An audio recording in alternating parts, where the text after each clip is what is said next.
Hey geeks, it's Andrea. I'm not going to go into any details, but I've been going through some things in my life. It's been really hard and I've needed distraction, so I've had so many cartoons on my television in the background. So I figured we could go over some cartoons to watch when you just need a laugh or a break from reality. I made a list of cartoons I have watched either in the past, like in my childhood, or recently, and it was well over 50. So I can make quite a few of these. But I'm very much looking forward to your input as well. Alright geeks, let's go. 5.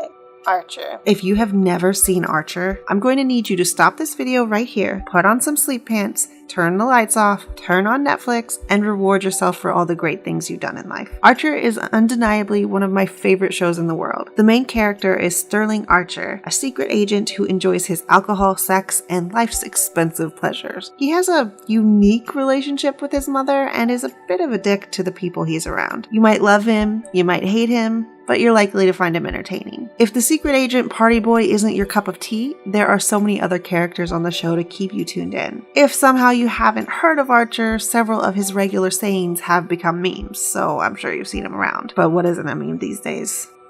4. Foster's Home for Imaginary Friends. I really wanted to include a cartoon or two on here that wasn't necessarily created to entertain adults. Sometimes when you need to get some shit off your mind, watching shows made for kids can be the way to go. I mean, to an extent, there are a lot of shows made for kids that I couldn't sit through. In fact, probably most of them. Foster's Home for Imaginary Friends is a fun one though. There are plenty of jokes meant to entertain parents or other adults in the room while their kids watch this. Let's be honest here, most shows for children that we fall in love with are going to have jokes and graphics a kid might not understand. There are plenty of imaginary friends to fall in love with in Foster's. My personal favorite is Eduardo. Although he's large and could be intimidating, he's a bit like me, scared of everything. Let me know who your favorite is. 3. Animals. I actually recently discovered Animals. It was created by a couple of guys who premiered this at the Sundance Film Festival before HBO picked it up. Most of the voices were also done by the two, but they do have some special guest voices that you might notice. Animals follows the life of different groups of creatures. For example, the pilot showed an awkward rat and his friends as they went to a rat party. I can see Animals being a very divided show. You'll probably either love it or hate it. I personally really like it. Every episode follows multiple groups of animals facing very human-like situations, often named Mike and Phil. The new season is starting next month, so now is a good time to get caught up on season 1 on HBO Go. 2. The Brak Show. I remember being a young kid watching classic Adult Swim when my parents thought I was in bed. It was really the best. Brak was originally from Space Ghost Coast to Coast, which I personally haven't watched much of, probably because it was from like 1994, which was forever ago. Anyway, Brak really blossomed as a character in his own show. He is a space cat who loves to sing and is generally really happy and brings a smile to my face. In addition to Brak, Zorak from Space Ghost is also part of the show. He is quite the opposite from the lovable little Brak, and is just a mean old mantis. The Brak Show debuted slightly over 16 years ago, so I imagine many of you geeks haven't heard of it. I couldn't even tell you the last time it aired on Cartoon Network. That being said, I definitely recommend getting your hands on it. There are only 28 episodes, so it's pretty easy to get through. Number 1.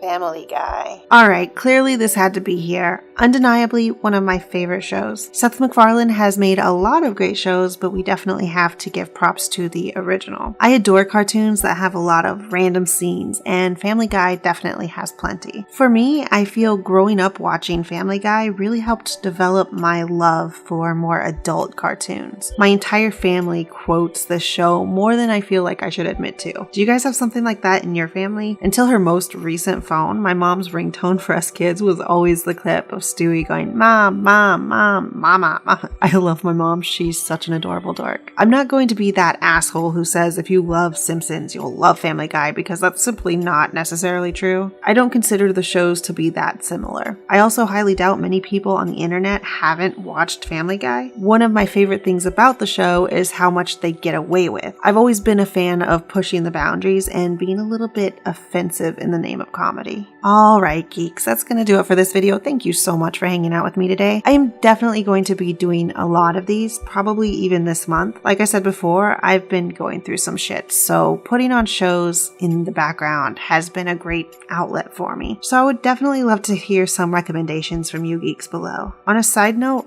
I'm not going to be doing t-shirts of the week every single week for a bit. Thank you for everyone who has supported these. We'll definitely be doing more once the things going in my life are worked out. There might even be a t-shirt here or there. The last couple of months have just been really frustrating. I really have to be focused on getting my life back together. Do me a favor and make sure you're subscribed before leaving. And don't forget to leave a like, comment, and share with your friends. Alright geeks, I will see you next time.